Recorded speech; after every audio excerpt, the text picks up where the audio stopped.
At 7:30 at night, April O'Malley was currently in the pantry until she heard someone come at the door. They came up behind her to surprise her, and so she began to throw books to defend herself, as an attacker was behind. Little did she know that it was actually Gus O'Malley who came through the door, her husband of 6 years, who collapsed to the ground after his book throwing. Once she realized it was him, she called the police and had him taken to the hospital. However, he unfortunately died in the ambulance ride on the way there. Now the question is of the evening. Did Gus O'Malley really die from having books thrown at him? Or is there more to the story? That is what we will discover tonight on this episode of Forensic Files.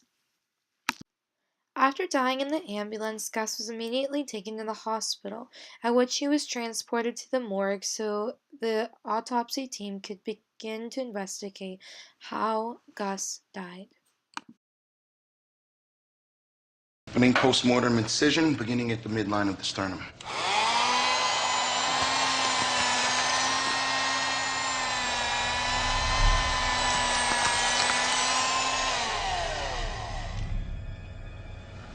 That's odd. So wait, what's weird about this? So my colleague found a needle wound on his neck and decided to perform an ultrasound.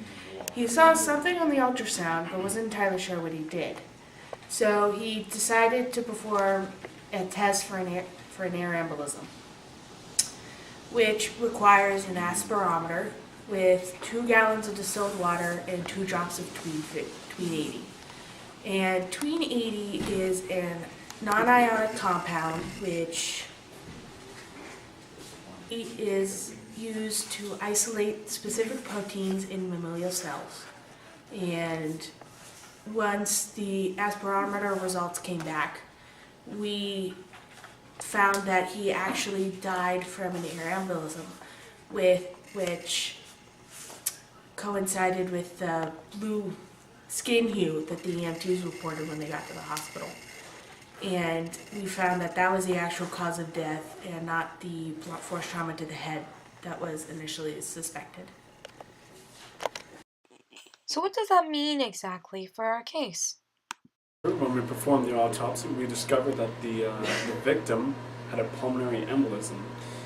Originally, we did not see any needle marks inside of the person's carotid artery, so therefore we missed that, which made it a little bit more difficult to discover why, in fact, the victim had this. But then once we discovered the needle marks, we also realized that this might have actually been a murder.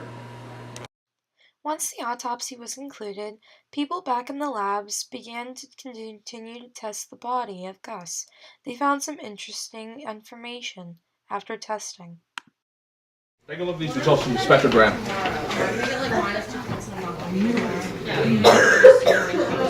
With the lab detecting arsenic within Gus's system, that means that his wife could have poisoned him through any amount of things, through drinks, food, or anything he could possibly digest, which leads us to ask how in the world did this get overlooked? Or really, we should ask, how exactly is this detected? After we interviewed friends of the victim, we found that they had reported he smelled of garlic for the week before his death. However, as he had just started working at an Italian restaurant, they didn't think this was suspicious, so he consulted his doctor. And his doctor said that he had reported symptoms of vomiting, stomach pain, and vertigo 1 week before his death. Therefore, we concluded that we should run a test for hemolysis, or blood cell destruction, to determine possible evidence for arsenic in his body. The test came back positive for hemolysis, so we decided to run a spectrogram for arsenic, in which we found levels of arsenic in his bloodstream. Once we went back to the crime scene, we noticed a suspicious blood drop, which was found at the scene. Now let's talk with our blood spatter analysis to understand where and what happened.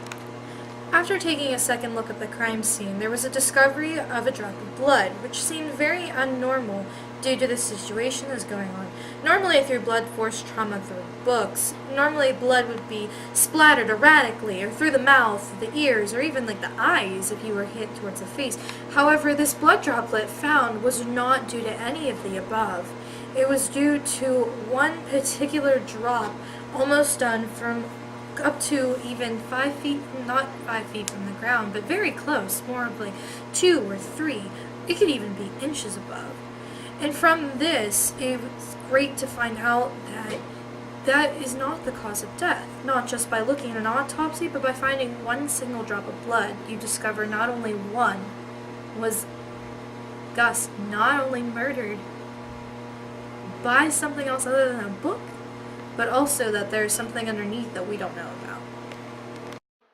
The thing about Gus and April is that they were a happy couple. They met in high school and were high school sweethearts and then continued to live out their days.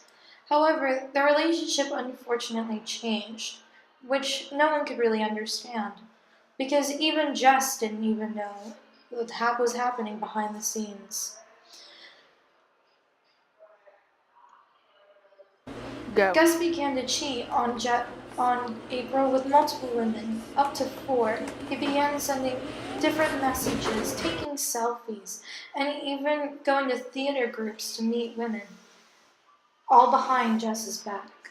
We discovered this as soon as we investigated his phone a little further.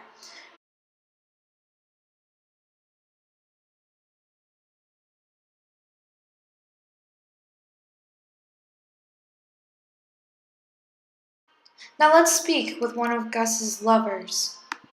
You met. It was in 2006 at a nightclub.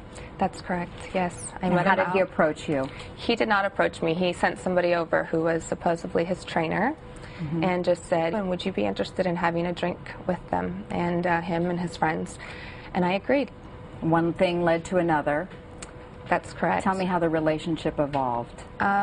He immediately just pursued me, and he would call and text and invite me on trips with him, and we built a friendship, and that's how it all started.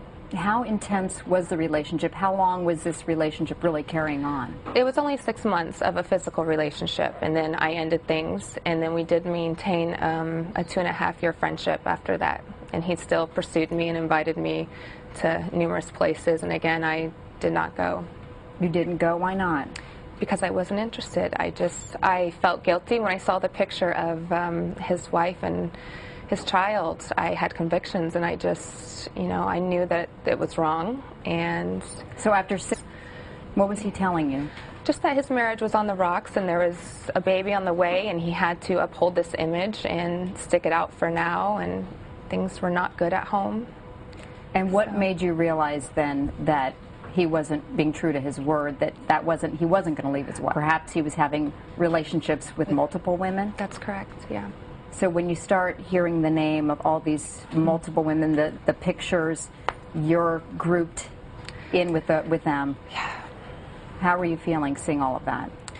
It was disappointing because I think we all would like to think that we were special, even though we knew that what was happening was wrong.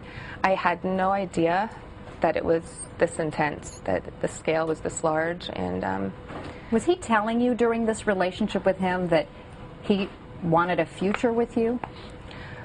He led you to believe that. How? Just the things he would say to you, and just how horrible things supposedly were at home, and how much fun he has with you and how much he cares, and and inviting you everywhere. I honestly don't know how he had the time to have so many women in his life. And how did you manage keeping this all a secret? How did he manage keeping it all a secret for so long, do you think? I don't know. I don't think it was a big secret. That's why I'm here, because I think too many people saw that. And again, I didn't come forward and say, I had an affair and I wanted to publicize this. This was something I'm embarrassed about, but I know that people knew, and he didn't hide it so well. He did ask, at times, like, don't call me right now, there's people around, or I'll call you later, but he was, people knew. People knew, and they covered his tracks. Exactly. And you were meeting with him how often? It just varied. It was a long-distance relationship, so, sometimes once a month, sometimes twice, sometimes not at all. It just depends on what was happening. You've said this relationship kept going on for about 2.5 years, more of a friendship. When was the last time you heard from him? In September. And what was he asking of you then? To meet him somewhere, if I would join him in a few places. Even though you hadn't been with him in about 2 years. He's always done that for the last 2 years. He has constantly... He's been pursuing you? Exactly. Mm-hmm. And what does he approach you with? What's the enticement, or what is he telling you? What is he offering you? You know, do you miss me? I miss you. You know, would you like to come and see me? And he's telling this to like 7 or 8 other women. Yeah. And I think, you know, I'm sure he did the same thing with everyone. I've been listening to the reports, and I see these girls talking, and it seems like a pattern. You know, he knew it was clearly... Do you feel you're different from all the others? I would like to think so. You know, How are you different? I wasn't looking to get anything out of this relationship. I wasn't saving every message and hanging on every word that he said. I did walk away from this. I made a moral decision that this was not right. And I would like to think I'm not the party girl that they're claiming that I am. I do go out with my girlfriends and have fun, and you know, but I'm not like most of these girls. And I'm not judging them by any means. You know, I'm not putting anybody down, but... So what really happened, you asked at the scene? Well, here's where we find out. April really was in fact home alone and was actually scared by her husband. She planned out that she was going to kill him later in the day. However, things changed once he came in unexpectedly.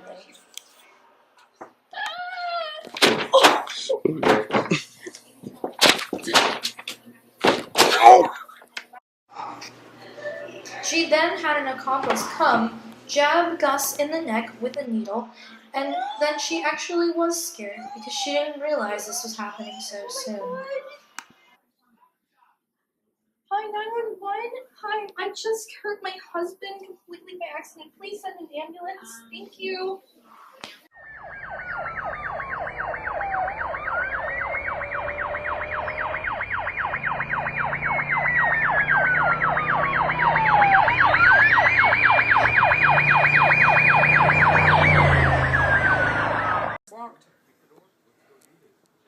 I'm recording everything that's happening now.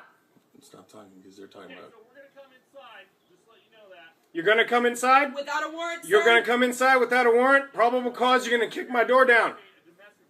There is no domestic violence. There is no domestic violence. Yelling. Between 2 people, I'm right here.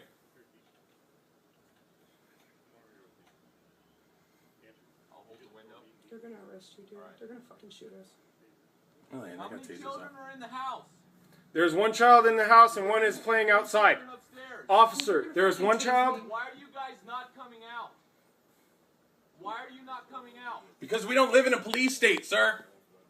Martial law has not been established in this country. Okay, can you do us a favor? All get down on the ground and put your hands behind your back because we're gonna kick the door. He can't record if his hands are behind his back. We need documentation of this violation of their civil rights.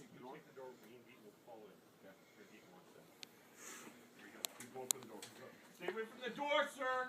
He's got his hand up. You're gonna kick my door. You kicked my door down. You kicked my door down. Get on the ground. You kicked my door down. Yes, we did. Get on the ground. No, you have no right to be in here. You have no right to be in here. You have no right to be here. You don't. You have no right to be in here. Do not touch her. You are assaulting her.